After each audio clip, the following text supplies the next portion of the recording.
नमस्कार जी। मधु वशिष्ठ की कहानियाँ यादों की में आपका स्वागत है। आपके द्वारा मेरे चैनल को लाइक, कमेंट और सब्सक्राइब करना, इन सब के लिए आपका बहुत-बहुत धन्यवाद। आज जो मैं आपको कहानी सुनाने जा रही हूँ, यह मैंने प्रतिलिपि में एक चैलेंज के अंतर्गत लिखी थी। इसका शीर्षक है माँ-बाप के सपने। कहाँ कमी रह गई थी, जो सब लोग मुझे इस तरह से घूर रहे हैं? पिता की मृत्यु के समय मैं नहीं आ पाया। घर में सब लोग समझते क्यों नहीं? अपनी तरफ से मैंने पूरी कोशिश की थी आने की, लेकिन काम को यूं ही तो छोड़कर नहीं आया जा सकता। वहां से आने के लिए भी 100 इंतजाम करने होते हैं। नीता ने मुझे देखकर मुंह फेर लिया। रानी और मुन्नी ने ताना देते हुए कहा, अपने बेटे के होते हुए भी पापा का संस्कार चाचा जी के बेटे को करना पड़ा, ऐसा भी क्या कमाना? माँ ने रुंधे हुए गले से सिर्फ यही पूछा कि अकेला आया है क्या? बहू और बच्चों को नहीं लाया?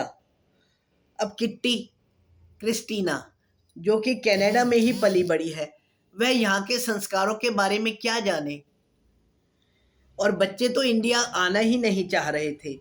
सब मुझे उपेक्षित नजरों से देख रहे, मानो मैं कोई बहुत बड़ा अपराधी हूँ। ताया जी ने तो समझाना भी शुरू कर दिया, बेटा, माँ बाप के प्रति तुम्हारी कुछ जिम्मेदारी भी होती है। माँ बाप के कुछ सपने भी होते हैं जो कि तुम्हें ही पूरे करने थे, और तुम? हैरान परेशान समय अपनी गलती ढूंढने में खुद को असमर्थ पाता हूँ। आखिर माता पिता के सपने पूरे करने में कहाँ कमी रह गई?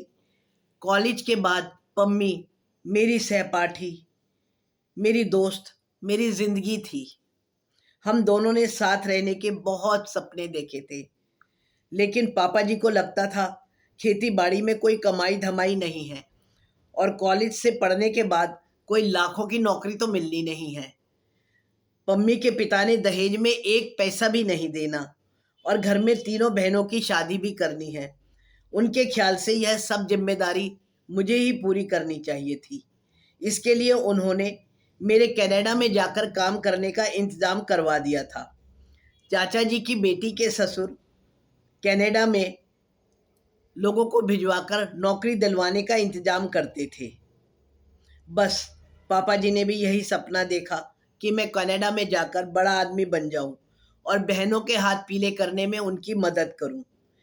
किसी तरह से उन्होंने माँ के गहने गिरवी रखकर और कुछ जोड़ तोड़ कर मुझे कनाडा भेजने का इंतजाम करवा दिया।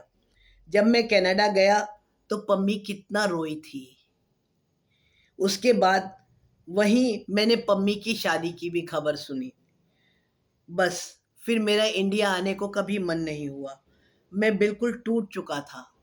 शुरुआत में एक स्टोर में कंप्यूटर में बिलिंग का काम करना शुरू किया था।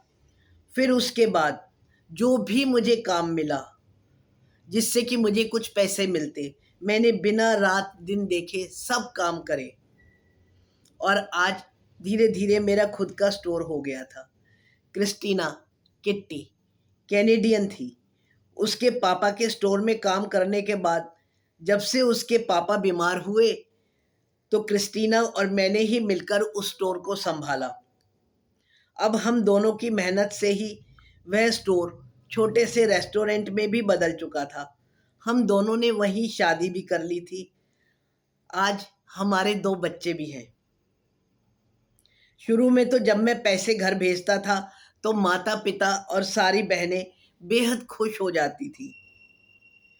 नीता और रानी की शादी में तो मैं नहीं आ पाया था, लेकिन माँ और पिताजी ने चिट्ठी से मुझे बताया था कि दोनों बहनों की शादी सिर्फ मेरे भेजे गए पैसों के कारण ही बहुत अच्छी तरह से हो गई है, और अब उन्होंने घर को भी बहुत अच्छी तरह से बना लिया। छोटी बहन मुन्नी की शादी में जब मैं ढेरों सामान लेकर आया तो सब बहुत खुश थे। सबकी नज़र में मैं उनका लाडला सपूत था। नीता, रानी और उसके परिवार वाले सब मुझसे ऐसे मिल रहे थे मानो मैं कोई बहुत बड़ा वीआईपी हूँ। मुझे देखकर पिताजी का सीना भी खुशी से चौड़ा हो रहा था। सब मेरे लाए उपहारों को देख-देख कर खुश हो रहे थे और नई-नई ख्वाहिशें भी कर रहे थे। मुन्नी तो बहुत खुश थी। क्रिस्टीना और बच्चों को तो मैं नहीं ला सका क्योंकि वहाँ हमारा स्टोर कौन देखता। पापा जी ने भी और खेती की ज़मीन खरीद ली थी और मैं घर का ही क्यों, गाँव का सबसे लायक लड़का बन चुका था। अब सबकी ज़रूरतें पूरी हो गईं, सबके सब काम निपट गए। तो आज मैं नालायक लड़के में बदल चुका हूँ। क्या मैंने अपने पिताजी के सपने पूरे नहीं किए? इसी सोच में ही मैं डूबा था कि मातम-पुरसी करने के लिए पम्मी भी आ गई। वह भी अब 2 बच्चों की माँ बन चुकी थी। मुन्नी अपने पति और बच्चों के साथ माता-पिता के साथ ही रहती थी। नीता और रानी ने भी यही साथ में घर लेकर खेती लायक ज़मीन भी खरीद ली थी। मैं पूरी ईमानदारी से कनाडा में मेहनत करके अपने लगभग काफ़ी पैसे माता-पिता के पास इंडिया में ही भेज देता था, ताकि उन्हें कोई कमी ना हो। और आज घर में संपन्नता भी दिख रही थी। बच्चों के परिवारों से और बहनों के परिवारों से घर भरा पड़ा था। चाचा जी जो एक समय हमसे कन्नी काटते थे कि हम कहीं उनसे कुछ मांग ना लें, आज उनके बच्चे मुझसे भी ज़्यादा उनके सगे होने का ढोंग कर रहे थे। मैंने इस घर के लिए सब कुछ करा, लेकिन फिर भी सबकी नज़र में मैं उनके सपने पूरे नहीं कर सका। मैं अपराधी हूँ।